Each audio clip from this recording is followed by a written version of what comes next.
नमस्कार, मैं हूं अंकुर और आप देख रहे हैं सत्य हिंदी का न्यूज बुलेटिन। एक नजर अब तक की सुर्खियों पर। केंद्र सरकार ने भारत में कोविड के ZN1 वेरिएंट मिलने की पुष्टि होने के साथ ही कोविड-19 के मामलों में बढ़ोतरी दर्ज किए जाने के बाद राज्यों को दिशा निर्देश जारी किए हैं। केंद्र सरकार की ओर से राज्यों से आग्रह किया गया है कि कोविड-19 को ध्यान में रखते हुए सतर्कता बनाए रखें। इसके साथ ही राज्यों से कहा गया है कि वो सुनिश्चित करें कि टेस्टिंग अधिक से अधिक हो और इसमें RT-PCR टेस्ट भी शामिल हैं। इसके साथ ही राज्य सरकारों को पॉजिटिव सैंपलों को इंसाकॉग लैब में भेजने को कहा गया है ताकि उनकी जीनोम सीक्वेंसिंग की जा सके। टीएमसी की नेता महुआ मोइत्रा ने लोकसभा से उनके हालिया निष्कासन के मद्देनजर उन्हें सरकारी आवंटित बंगले से बेदखल करने के भारत सरकार के आदेश को सोमवार को दिल्ली हाई कोर्ट में चुनौती दी। अपनी रिट याचिका में मोइत्रा ने इस बात पर प्रकाश डाला कि संसद मेंबर के रूप में उनके निष्कासन की वैधता वर्तमान में सुप्रीम कोर्ट के समक्ष लंबित है। लोकसभा चुनाव से पहले कांग्रेस ने डोनेट फॉर देश अभियान की शुरुआत की है। कांग्रेस के राष्ट्रीय अध्यक्ष मल्लिकार्जुन खड़गे ने इस अभियान पर कहा कि पहली बार कांग्रेस दान करने को कह रही है।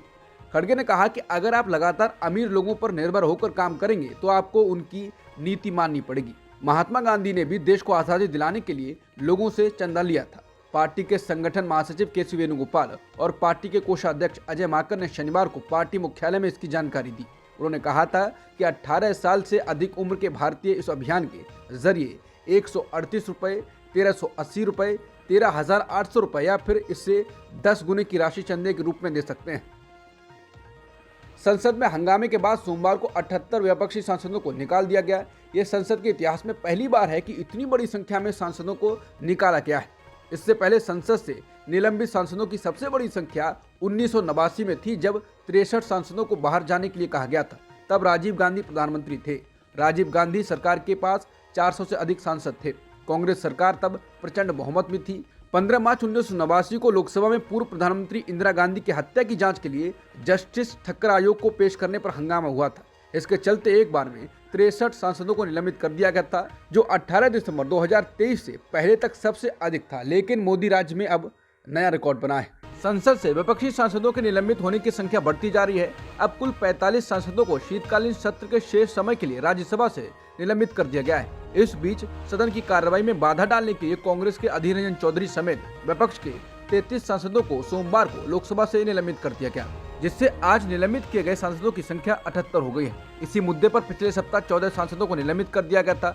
इससे इस सत्र में निलंबित सांसदों की कुल संख्या 92 हो गई है। विपक्ष ने इस कदम की कड़ी आलोचना की है। कांग्रेस सांसद गौरव गोगोई ने आरोप लगाया है बीजेपी मूल अधिकारों को रौंदने का काम कर रही है।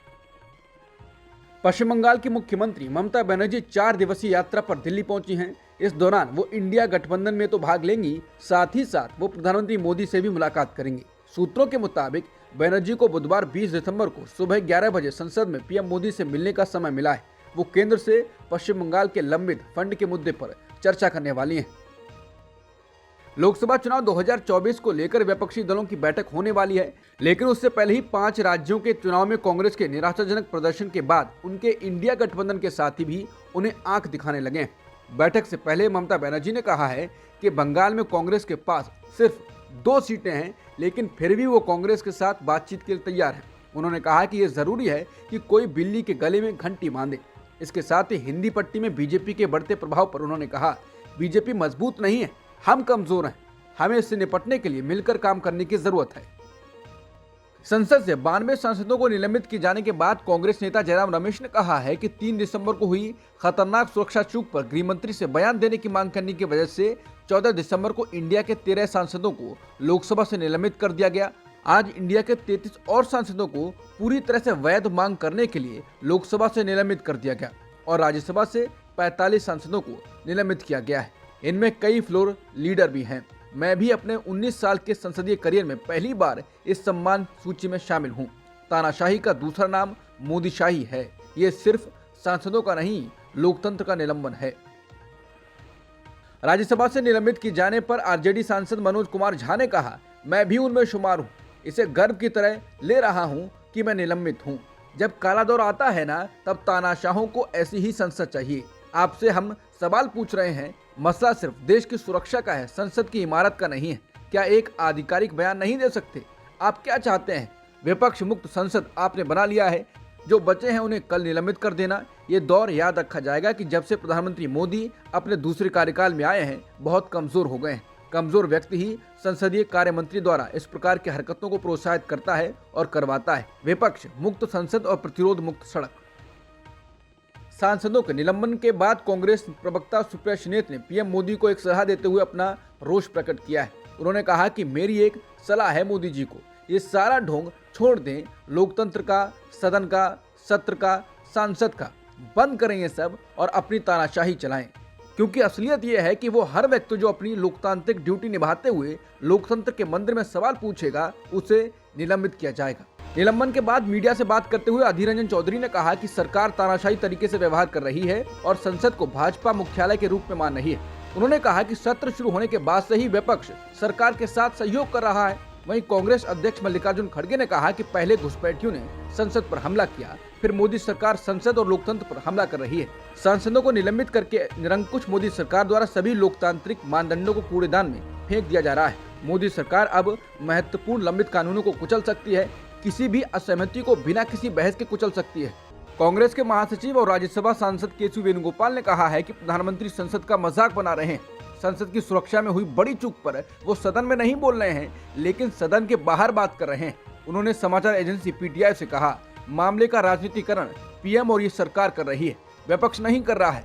कल प्रधानमंत्री ये कह रहे थे ये एक गंभीर मुद्दा है, लेकिन ये बात संसद में नहीं कह रहे थे।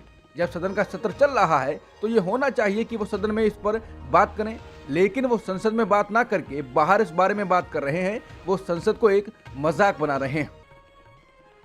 दिल्ली के सीएम और आम आदमी पार्टी के प्रमुख अरविंद केजरीवाल को ईडी ने पूछताछ के लिए फिर समन भेजा है। ईडी ने दिल्ली शराब नीति से जुड़े मनी लॉन्ड्रिंग मामले में उन्हें 21 दिसंबर को पेश होने के लिए कहा है। इससे पहले 2 नवंबर को अरविंद केजरीवाल को पूछताछ के लिए ईडी ने नोटिस भेजा था, लेकिन उन्होंने नोटिस को गैर कानूनी बताकर इसे वापस लेने की मांग की थी। केजरीवाल इसी दिन मध्य प्रदेश के विधानसभा चुनाव को लेकर रोड शो में शामिल हुए थे। इंडिया गठबंधन की अगली बैठक के लिए दिल्ली में नेताओं का पहुंचना जारी हो गया है। पश्चिम बंगाल के मुख्यमंत्री ममता बनर्जी भी बैठक के लिए दिल्ली पहुंच चुके हैं। इस दौरान उन्होंने बैठक से पहले अरविंद केजरीवाल से उनके आवास पर मुलाकात की। ममता की केजरीवाल से ये मुलाकात बेहद अहम मानी जा रही है। बता दें कि कल दिल्ली में इंडिया गठबंधन की बैठक होनी है। इस बैठक में सीट बंटवारे से लेकर कई अहम मुद्दों पर चर्चा होनी संभव है। टीएमसी सुप्रीमो ममता बनर्जी ने सोमवार को विपक्षी दलों के गठबंधन इंडिया से लेकर कांग्रेस के साथ उनके तालमेल समेत पीएम पद पर दावेदारी जैसे तमाम सवालों के जवाब दिए। इस दौरान ममता बनर्जी से जब पूछा गया कि क्या आपको लगता है कि राहुल गांधी को खुलकर कहना चाहिए कि वो प्रधानमंत्री पद की रेस में नहीं है, इस पर ममता बनर्जी की ओर से कहा गया, आप इस तरह की बात क्यों करते हैं, चुनाव होने के बाद सब तय करेंगे। इस दौरान उनसे जब पूछा गया कि क्या आपको अमित शाह या मोदी से समस्या है, इस पर ममता बनर्जी ने कहा, मेरी किसी से निजी समस्या नहीं है, मेरी उनकी पार्टी से वैचारिक समस्या है। महुआ मोइत्रा को लोकसभा चुनाव 2024 में टिकट देने को लेकर पूछे गए सवाल का जवाब देते हुए पश्चिम बंगाल के मुख्यमंत्री ममता बनर्जी ने कहा है कि इसको लेकर टीएमसी संसदीय चुनाव समिति फैसला करेगी। जब उनसे पूछा गया कि आप उनके साथ हैं, तो उन्होंने कहा, पार्टी उनके साथ है। विपक्षी दलों के गठबंधन इंडिया की बैठक से पहले डिप्टी सीएम तेजस्वी यादव ने कहा है कि लोकसभा चुनाव के लिए जिस भी विपक्षी दल के गठबंधन में जो भूमिका तय होगी वो उसे निभाएगा। विपक्षी दलों के गठबंधन की बैठक कल दिल्ली में होना है। इसमें आरजेडी प्रमुख लालू प्रसाद यादव, कांग्रेस नेता राहुल गांधी, बिहार के मुख्यमंत्री नीतीश कुमार समेत कई अहम नेता हिस्सा लेंगे। हाल ही में हुए 5 राज्यों के विधानसभा चुनाव के बाद ये गठबंधन की पहली बैठक है। विधानसभा चुनाव में कांग्रेस का प्रदर्शन हिंदी भाषी राज्यों राजस्थान, मध्य प्रदेश और छत्तीसगढ़ में उम्मीद के मुताबिक नहीं रहा। इसके बाद ये भी माना जा रहा है कि कांग्रेस क्या डिफेंसिव होने वाली है, क्योंकि क्षेत्रीय दल अब अपनी भूमिका अधिक बताएंगे। आरजेडी नेता और बिहार के पूर्व मुख्यमंत्री लालू प्रसाद यादव ने दावा किया है कि विपक्षी दलों के गठबंधन इंडिया में शामिल दल लोकसभा चुनाव में साझेदारी के साथ बीजेपी की अगुवाई वाले एनडीए का मुकाबला करेंगे। बता दें, इंडिया गठबंधन की बैठक कल यानी 19 दिसंबर को दिल्ली में होनी है।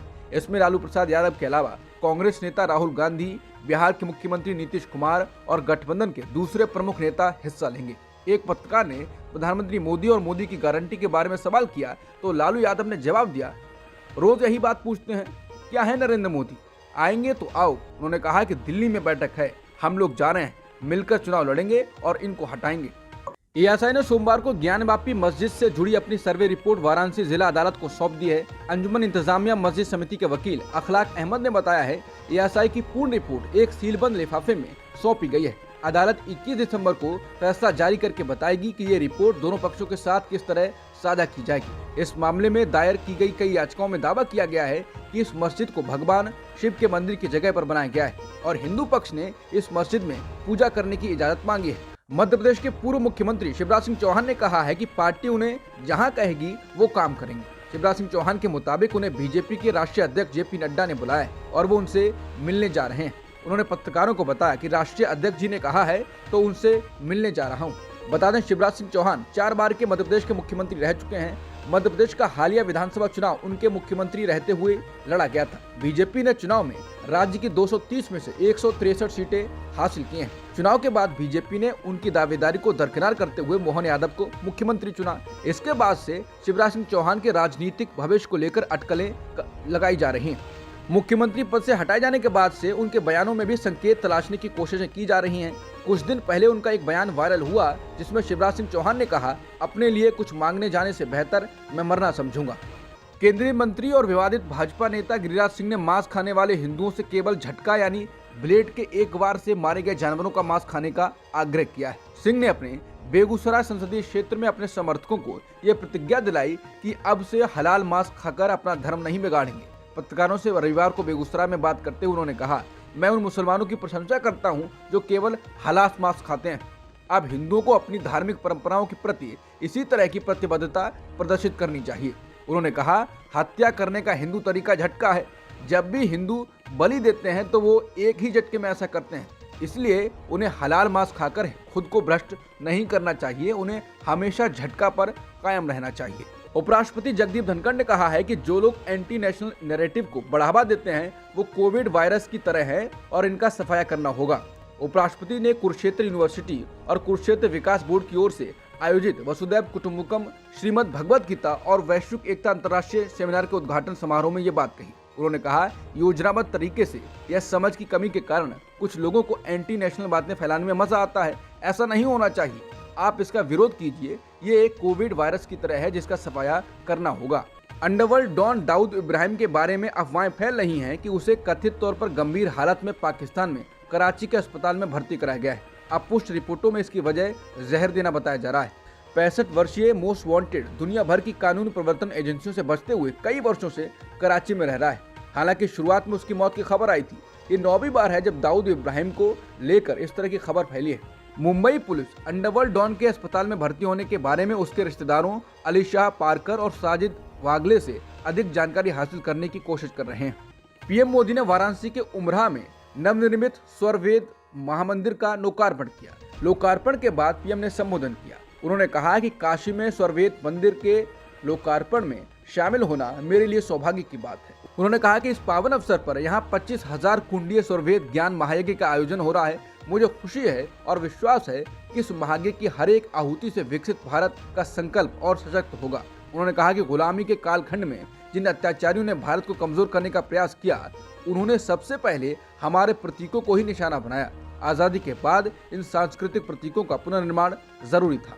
अब तक की सुर्खियों में इतना ही। बाकी खबरों के लिए बने रहिए सत्यहिंदी.com के साथ।